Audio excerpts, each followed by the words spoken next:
itu adalah kaum yang jahat, guys. Apa masih kurang buktinya. Jadi yang jahat bukan kaum muslimin ya. Pada waktu itu saja Romawi berusaha untuk menyerang Yahudi yang di Khaybar. Ya, bahkan tapi tidak berhasil mereka tembus. Nabi Muhammad lah yang berhasil menembusnya gitu, guys. Jadi pada waktu itu kaum Yahudi ini yang mereka ada 3 suku kuat di Madinah itu berusaha untuk mengadu domba kaum muslimin. Nabi Muhammad menilai ini berbahaya ini, ya kan? Mereka merusak di dalam, maka Nabi Muhammad perangi.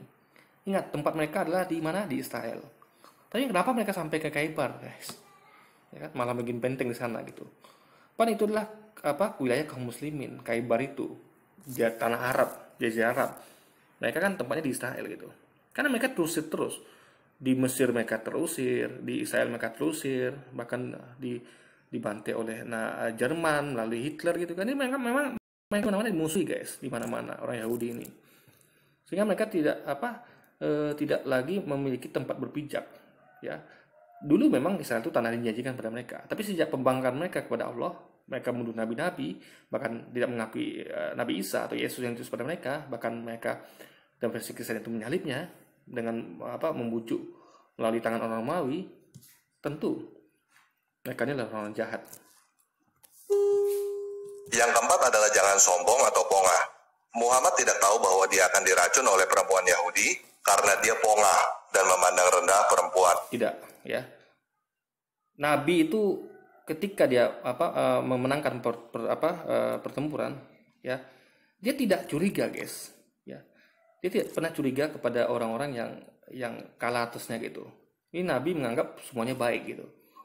Kalah ya sudah, jadikan tawanan. Makanya buktinya Nabi mau menerima makanan itu.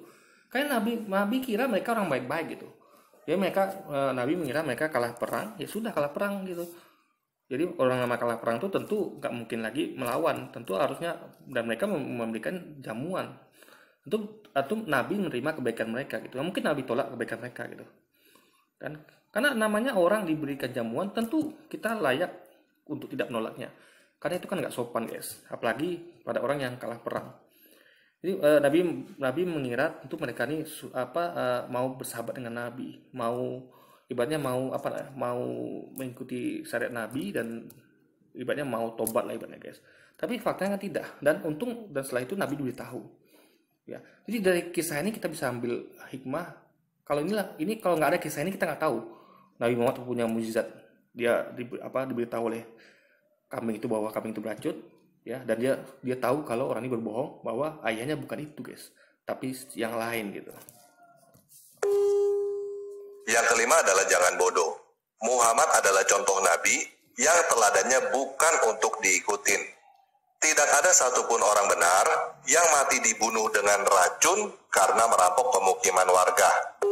Jangan salah, namanya orang dendam bisa lakukan apapun itu. Ya, orang dendam. Ada tinggal nggak kisah siapa kemarin tuh yang Mirna, ya, yang mati. Itu masalah sepele loh, hanya masalah waktu itu kalau kita lihat kasus Mirna waktu tahun berapa itu kejadian itu kan, Mirna tuh mati racun dan terbukti di persidangan itu ya meskipun nggak cukup kuat tapi mengarah kepada dia gitu. Si Mirna ini yang meracun Mirna atau siapa ya, intinya adalah dia membubuhkan racun itu karena pegawai dari kafe itu mengatakan kalau kopinya tuh sudah berwarna kuning, guys. Nah, apalagi meninggal karena peperangan gitu. Bagaimana rasa dendamnya gitu kan? Ini hal wajar gitu, nggak bisa dihindari. Jadi Nabi bukan merampok ya, tidak merampok. Contoh misalnya gini, kayak misalnya kita sama Belanda, coba, ya, kita perang sama Belanda, ya kan? Coba Anda bayangkan ya, yang salah siapa? Belanda apa kita waktu perang sama Belanda dulu? Kan Belanda yang merampok kita, guys. Belanda menjajah tanah Indonesia, mengambil sumber daya kita, menjadikan kita budak gitu kan. Nah, yang salah Belanda. Tapi Belanda dendam sama kita. Kenapa? Karena kita fight back, melawan balik, guys. Kita dengan melalui pahlawan-pahlawan kita, Pangeran Diponegoro dan selainnya, melawan balik Belanda. Mereka dendam pada kita. Mereka cari itu para pahlawan kita. Ya, mereka cari hidup atau mati, guys. Jadi sekali lagi ya, namanya perang itu wajar, ada dendam. Ya, mereka juga dendam karena tentaranya mereka kalah perang atau laskar dari Belanda ini mati dibunuh oleh pejuang-pejuang kita. Jadi coba Anda tonton film perjuangan kita itu. Mereka sampai mencari para pejuang itu sampai ke lubang sumur gitu, ya kan?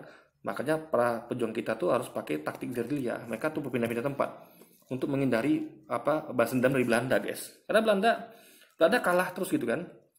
Mereka melaksanakan taktik gerilya. Mereka menyerang Belanda, ya.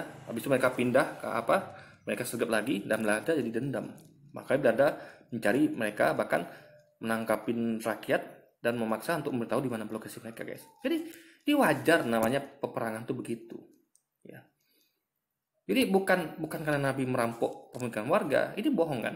Kita dikatakan dia Nabi menjarah hartanya. Kalau harta dijarah, kok bisa mereka masih punya pertanian dan berjizyah? Itu berarti Nabi tidak menjarah hartanya.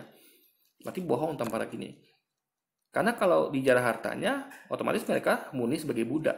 Mereka tidak punya pertanian dan mereka seharusnya tidak bayar jizyah. Paham ya? Kalau misalnya gini, saya menyerang suatu daerah, misalnya dengan pasukan saya. Ketika saya habis saya rampas semua hartanya, tidak bersisa, mereka nggak punya apa-apa. Bagaimana bisa dikatakan mereka masih punya pertanian? Berarti saya tidak mengambil apa-apa dari mereka, ya kan? Buktinya mereka bisa bayar jizyah gitu. Tapi kalau saya mengambil hartanya, otomatis mereka tuh adalah betul-betul budak dan mereka tuh bahkan tidak diupah, guys. Budak itu tidak diupah, hanya dikasih makan minum aja supaya mereka tetap bisa bekerja dan menguntungkan bagi kita gitu.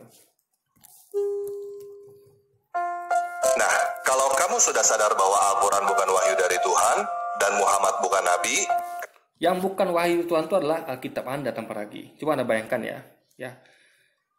Kabar baik Injil yang Yesus katakan, aku akan memberitakan kabar baik, yaitu Injil yang kuterima dari Tuhanku, yaitu Allah, kata dia.